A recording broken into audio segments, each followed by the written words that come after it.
A reading from the pitch to this movie. Dude. The best idea. Okay, I was at home last night. I was really bored, so I was watching Inception, and then I watched Insidious. Movie bro, night. Got it. Bro. What if we combined them?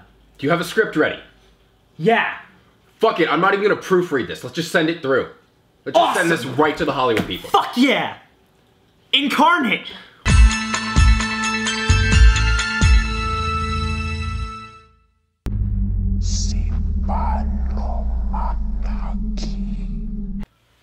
The plot to this movie was so full of holes. Oh boy! The movie Holes doesn't have as many holes as the plot of this movie. Oh god, okay. Let's just get this the fuck out of the way so I can, like, rip this movie a new one. Holy shit. Basically, the cast was all people that you go, oh, I recognize them. Why do I know where do I know them from? Incarnate is a fucking movie that has no business having the cast that it has. Although, let's be real, other than like one or two of them, Melisandre and Two-Face, the rest of them are... Aaron Eckhart, Carice Van Houten, Matt Nable, like, the little shit from Gotham. Like, these are... Most of the actors, though, in this movie were just people where it's, oh, I know them. They're that supporting actor from that thing. What movie were they in? I want to know who the fuck directed this. I want to know who directed this. Like, I want to know what he did other than this. Oh! He's the guy who directed San Andreas! What? The movie about the fucking earthquakes with The Rock. Oh, good. That's pretty much all he's done. It's directed by Brad Payton, director of San Andreas, and it stars Aaron Eckhart and Carice Van Houten and the kid from fucking Gotham and Matt Nable and a bunch of other people who are way too talented to be in this fucking movie and don't act in this movie. They just kind of say their lines to get a paycheck. Fuck! It was... like...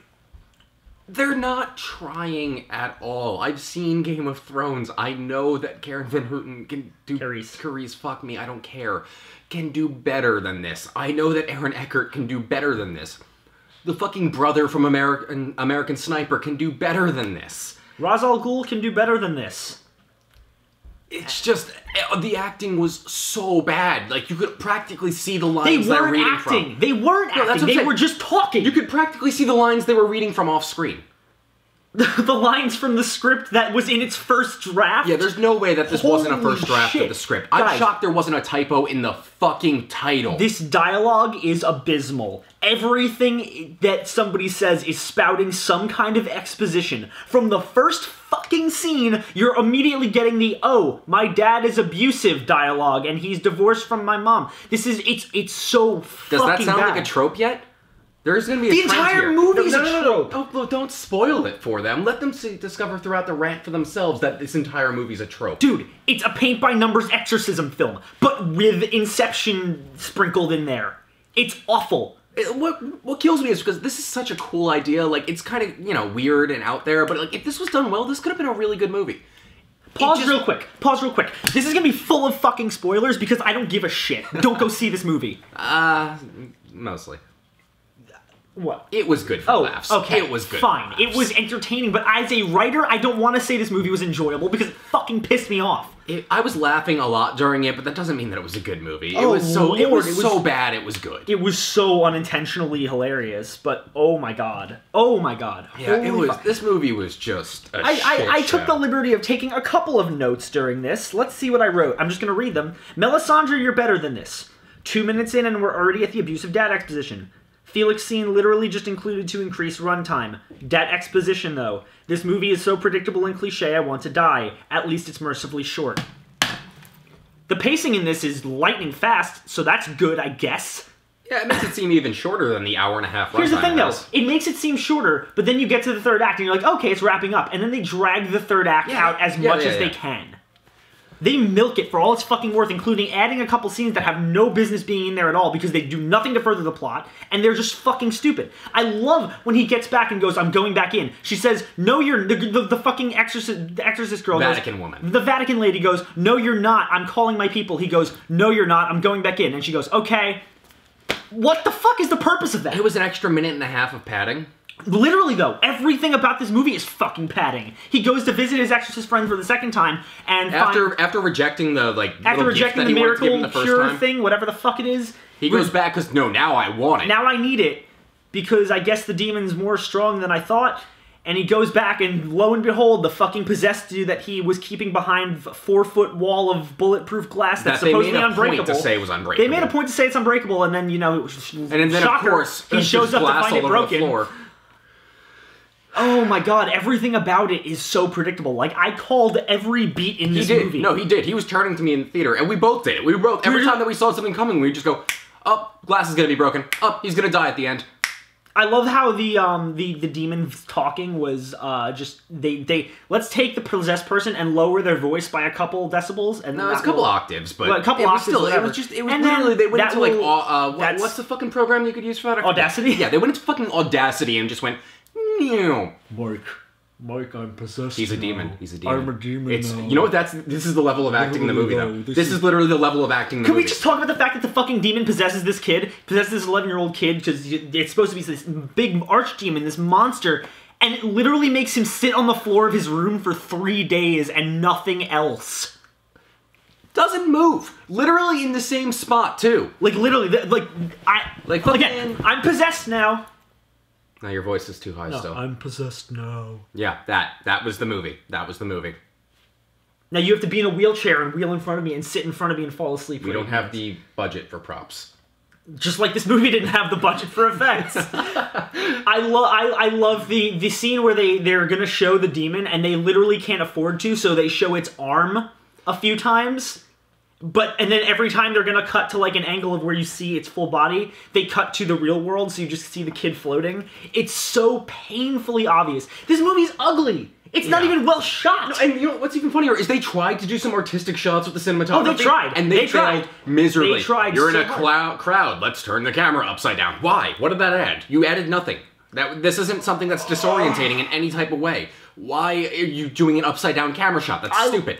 Spoiler alert, the kid kills his abusive dad.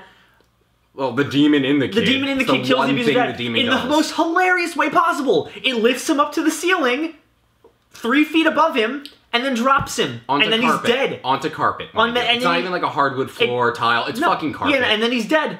And then better yet, the police show up and they take away the body without asking a single goddamn question. No one questions anything. These cops... The cops show up in like 30 seconds when they fucking called. It's like they were already in the building. You have characters literally pressing their face against glass and breaking an entire window to jump out a window. Yeah, this is the amount of pressure that was put on the glass. I remember every time I've accidentally broken a window by leaning against it. This is a line of dialogue from the movie, and I'm going to just quote this because it's so... He and I burst out laughing because how do you have... This is one of those things... You know, I think it's better if you just say it. I'm going to say it. When I was 26 years old, I realized that I can enter the minds of the possessed. When I slept. How the fuck did you find that out? What situation were you in that you realized that? And then I found out there were others like me. What type of fucking Google search did you do? No, they have like little like Tinder apps for people like that. Exorcisor. Find other incarnates around you. Exorcisor. It's... Yeah, that's actually a lesbian app. It took me a second, I got it. It's like Grindr. It's like Grindr. This movie hurt me. It was... Think of a way that you can grade a movie. It was bad in that way. It's the kind of movie that doesn't even stick to its own it's consistent to its own rules. What consistency? There was no consistency in this movie. They say specifically, oh, he can only stay in the dream state for 8 minutes. But he is clearly in there for far longer by the end of the film. And it's not like they say something like, oh, but it's longer in dream time. No, literally, they say in the real world, oh, he has 40 seconds left. And then like 5 minutes later in the real world, he's still in there doing whatever the fuck he's doing. And then it's like, they also, like, They say that the miracle cure gives him a 10-second window to do whatever he needs to do. And 30 it takes seconds. a good 30 to... I was counting. I was actually counting. 30 seconds it takes for him to do what he has to do when it kicks in. And then also, like, things like, in the beginning of the movie, the first thing that happens after he exorcises the first demon that he has to be in the movie to show, hey, look, this is an exorcist. He's not an exorcist, though. He's a scientist. He's a doctor. What is he a doctor of? I don't fucking know. But fucking 30 seconds of the movie after showing this, the exorcist character, Fucking, the guy goes up to him, his assistant, looks at his wrists and goes, oh, they're bruised. That bouncer did a number on you. How do you have a portal into seeing what this guy, like, you have no way to see that there was any, you don't have, like, a video screen or anything of what's going on inside the person's head. How the fuck do you do that? I mean, and also, then it's never again referenced anything that happens in the fucking dream states, because I guess he realized halfway through writing the script that, oh wait, yeah, these people can't see that. Still going. Can we also just talk about the fact that, like, there's one scene where, like, the things that the demon in its head is saying, the kid is saying in the real world, but there's one scene of that just for a stupid little joke, and every other scene where stuff like that's happening, nope, doesn't happen. So it's just there for a shitty little throwaway joke that isn't even that funny. It wasn't funny. It wasn't. There's attempts at humor in this movie. There were a lot of things in this movie that made me laugh. None of them were intentional. Yeah, not a single one of them was like a joke that was planned. All of them were things where it was like, that was some of the worst dialogue I have ever heard. Worst dialogue, worst action, just worst writing overall. Yeah, the writing in this movie is like, somebody took every, like, story note from The Exorcist, every single plot point from The Exorcist, and then combined it with Inception, and they made this movie. It's like, for an example, like, Lee, how's your paper going? It's in, like, my first draft. Cut this? I don't know what you were doing. What paper? Just say what paper. Oh. Okay, right. One, two. It's like, for example, it's like, I went, hey Lee, how's your paper going? What paper? The one due tomorrow. I have a paper due tomorrow? Yes, in creative writing. What? I'm taking a creative writing class? Metaphor for the film, guys. There you go. Pretty much. I'm gonna leave. I'm not editing this review. Fuck it. I'm literally going to upload it raw. I don't care. That's about the amount of effort that was put into this movie. I'm not joking. I'm being serious. I'm gonna put this raw video file up online because fuck it. Y'all should just see our unedited thoughts.